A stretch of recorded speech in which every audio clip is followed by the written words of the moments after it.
Good to see you again. Thanks for staying with us. I am Felicity Eziwike.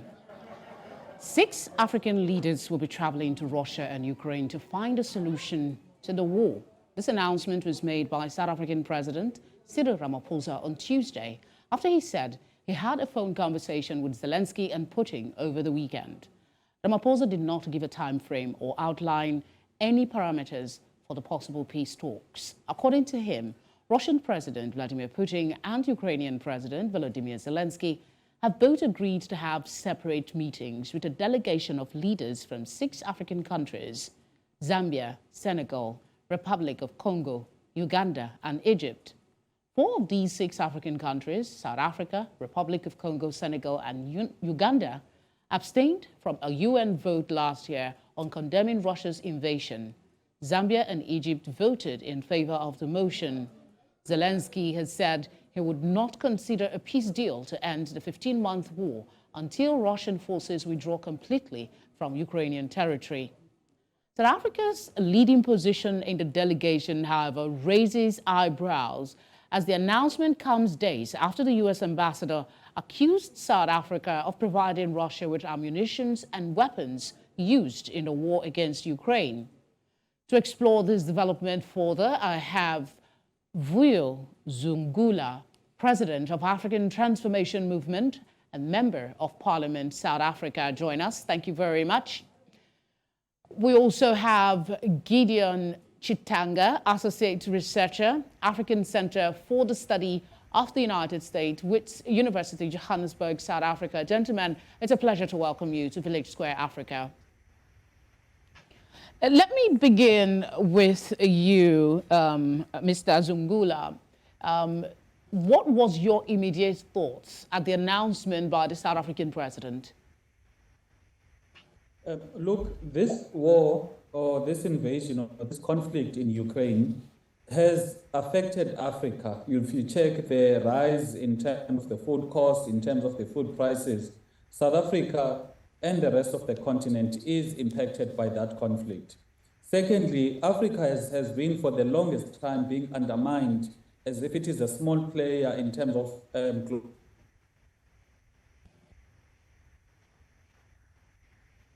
continent or countries in the continent would lead peace efforts in terms of conflicts that are happening all over the world.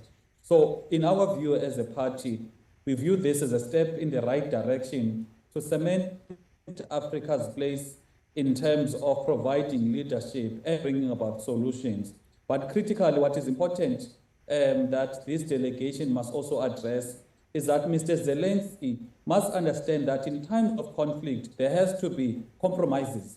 He can't have a one-sided approach or one-sided solution that does not speak to the interests of Russia. Similarly with Russia, if you want peace, you have to make compromises. And that is the one thing that we have seen that Mr. Zelenskyy is lacking on. All right, Mr. Chitanga, let me come to you. I would also want to hear what was your immediate reaction when you had this announcement by the South African president?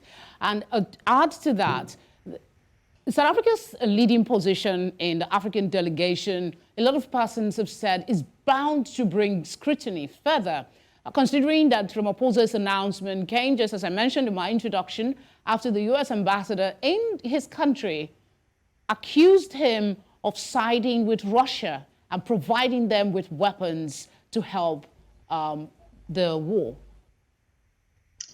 I think that there is a bigger context to understand and to at least explain the African position.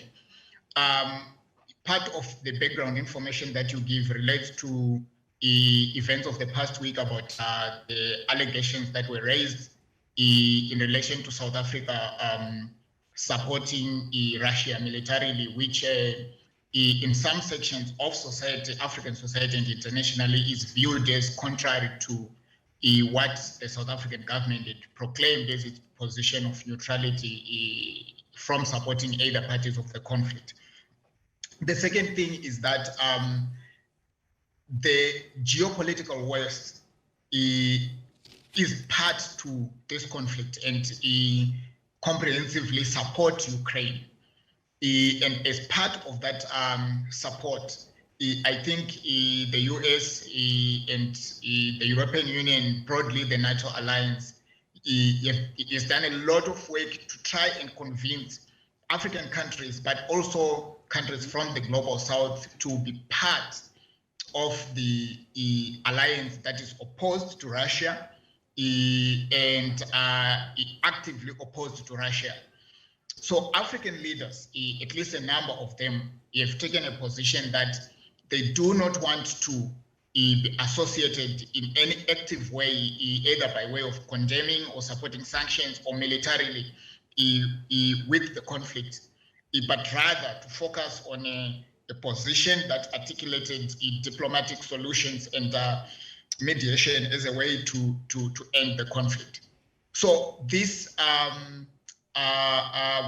delegation that President Ramaphosa spoke about, I think it is informed by such a continental posture, if you like.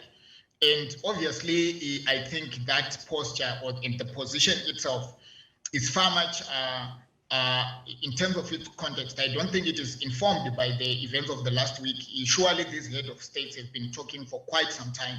And as the earlier speaker said, Africa finds itself at the intersection of a lot of serious problems emanating from the Ukraine conflict and undermining post-COVID recovery in the continent. So for African leaders to seek to exercise their agency in addressing global security, I think it is a very important step. Maybe the question is, will they be in a position to achieve what they seek to achieve? The second part of it is, this is not an isolated initiative. In the past few weeks, past 2 months, China has been heavily involved after presenting the 12-point peace initiative. President Xi went to Russia and then he had a telephone conversation with President Zelenskyy as a way of pushing for dialogue. So in my view, the African initiative could be a very important aspect of what Africa could bring to the other initiatives that are happening elsewhere in China, led by China, within Ukraine and within Russia as the position of the conflict parties, but also in the position that the geopolitical West holds as a platform or a direction into ending the conflict. At some point, all these positions, whether they are different or overlapping or have some convergence, they have to come to some meeting point so that a solution and a permanent solution that establishes long-term security, global security, that is realized.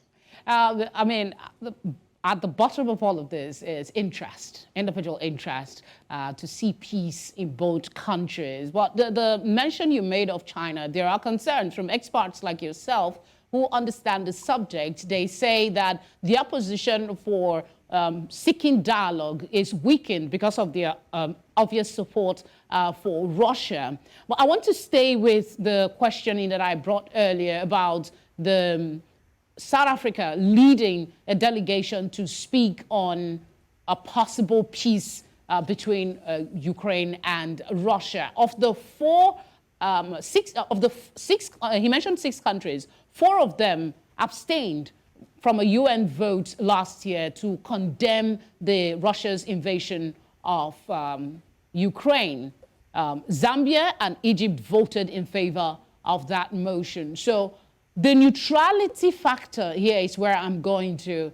Won't that impede any efforts to bring peace? Because on the one hand, we talk about China, it obviously supports Russia, and then you're talking about South Africa, who has strong ties with Russia as well, even though the political position is that they are neutral in the conflict. You see, with mediation, in some cases, neutrality can be a source of leverage because you are not part of the conflict. But neutrality does not necessarily imply that you do not have relations with either the conflict parties, the different conflict parties. For mediation to sustain in a progressive way, I think the key players has to have some kind of relations. So I would call it some kind of objective relations, not necessarily neutrality, but objective relations which they bring on the table as leverage to use to persuade the conflict parties. If South Africa does not have any form of relationship with Russia or Ukraine, or if the African continent does not have any form of political or economic or social relationship with either of the conflict parties, then they do not have a base to talk to any of these parties, and probably do not have, to use technical language, the necessary leverage to convince and cajole and push the conflict parties to a consensus. So I think that under the circumstances, because the Western countries are deeply involved in this conflict, they cannot play the role of the mediator because they are direct parts to the conflict. Countries which are not directly parts to the conflict, whether they are closer to Ukraine or closer to Russia, have probably some kind of a space to maneuver within, at least to cajole both Putin and Mr. Zelensky towards some kind of consensus or minimum agreement. And okay. I'm thinking that Africa as well as China are probably the most strategic parties to mediate, to drive the mediation agenda. All right, let me come back to you, Mr. Zungula. The president did not give a time frame during his announcement or even give any parameters for the possible peace talks. If you were to predict, what time span are we looking at, considering that fighting continues? Look, it would have been difficult for the president to commit to timelines and the modalities, whereas at the present moment, when the resolution could be made, because he done so, he was going to set himself up for failure, and he was going to somewhat compromise Africa's position on this, because this delegation is, we need to see it from the lens of the African continent, that it is the African continent that is intervening there.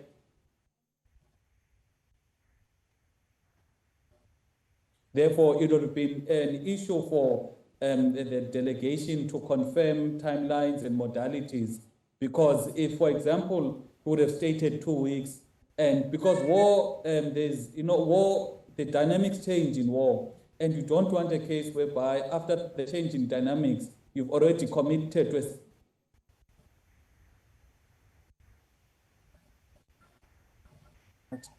you're supposed to do. So in our view, as a party, we view this as a step in the right direction, but it needs patience, and it needs people to actually do the work behind the scenes and not be populist or seek to gain cheap favor by going out to the public around this. Okay, I want to also take you on Zelensky's position. He had said he would not consider a peace deal to end the war until Russian forces withdraw completely from Ukrainian territory.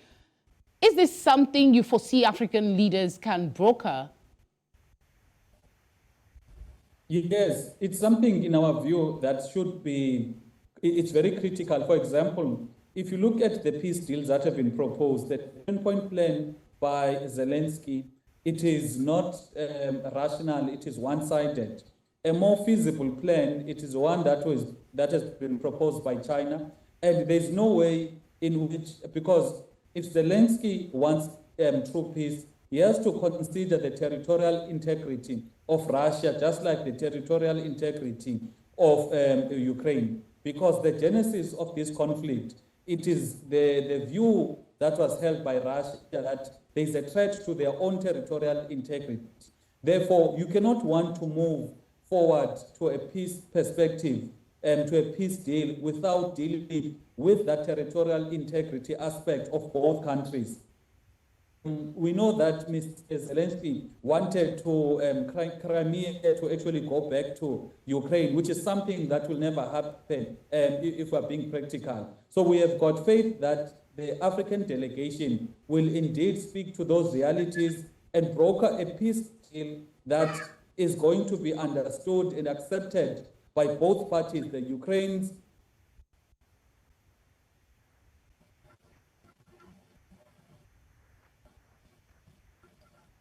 Okay, I think the network has yanked Mr. Zungulu away from us. We will get back to him as soon as the network improves. But a quick thought, Mr. Chitanga. Zelensky's 10-point peace plan also includes a tribunal to prosecute crimes of aggression. They said that will hold Russia accountable for its invasion. Do you think that is something that Russia will accede to? And does it worry you that there has been no confirmation? These are two questions in one. Does it worry you that there has been no confirmation from either parties, I mean Russia and Ukraine, to their agreement, their alleged agreement to these talks? So I think that this issue of what will happen in terms of dealing with crimes which were perpetrated during the conflict, it's part of the minor detail that it probably will come at the later part of the mediation. The key issues at the moment is to really get serious dialogue happening between the conflict parties. And once dialogue starts, then the process of dialogue will determine which issues can be settled when and which substantial issues can be addressed and how they are going to be addressed. So in the history of other cases of ending conflicts and so on, they should be, or there were substantial issues, then there are minor issues. In the case of the Ukraine and Russian conflict, I think the major issue would be the expansion of NATO and how Russia interprets it as an existential threat to its territories. Obviously, the national sovereignty of Ukraine is a major issue that would need to be understood, because it is a bearing on the geographic representation of what Ukraine is today from what it was before 2014, when places like Crimea and others fell under Russian authority, and recently when the new conflict started again, the new territories which are taken. So these are the key issues that are problematic. At the moment, the conflict is at a stage where Ukraine is believed to be possibly preparing to mount an offensive to claim as much territory as possible. So the issue of territorial integrity is going to be a key issue. But this issue is also quite difficult, given that there are UN conventions which relate to national sovereignty in the current status and the implications with respect to different parties claiming territory. So I think there are difficult issues. The key issue for me is that first, the key parties have to stop fighting. So war has to stop. And when war stops, then negotiations can happen. But in reality, sometimes you negotiate in the course of a war, and the changing war dynamics have a bearing on peace outcomes. So we have to see, we also have to see what the different mediation arrangements that are currently on the table. All right. The African one, which we have to see soon, the Chinese one, which we already know a bit about, and what the West and Ukraine has, what the combination of these things will produce.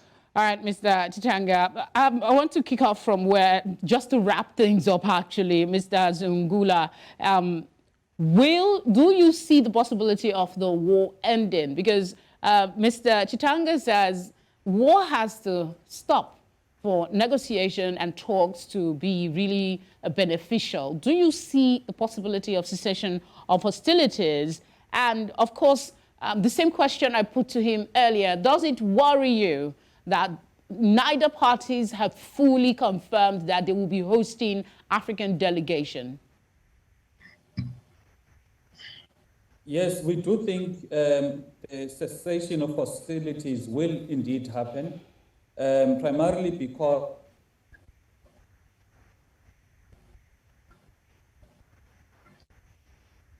displaced, and there's been a lot of anxiety also from the side of Russia. Therefore, it benefits no one to proceed with this war. The only rational thing to do currently is for the leaders to sit down and have a mediator that will bring, calmness and sense to these leaders, so that ultimately, this war is stopping, permanently stopping. Now, it does worry to the extent that it seems as if some of these other countries, we know that there are other countries that actually undermine the efforts that are played by Africa in terms of global politics. But we do hope that this will not be a deterrent to what the delegation seeks to achieve. Okay. And with the time goes on, we are sure that indeed there's going to be, that delegation is going to do its work, and ultimately we hope that the Africa solution into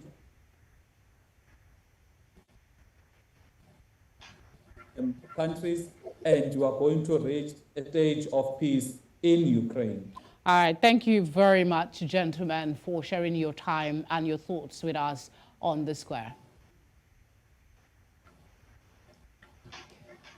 All right, we certainly look forward to some positive news as regards peace talks. This time it's coming from Africa. Any move towards peace is welcomed. At least that's what scholars say.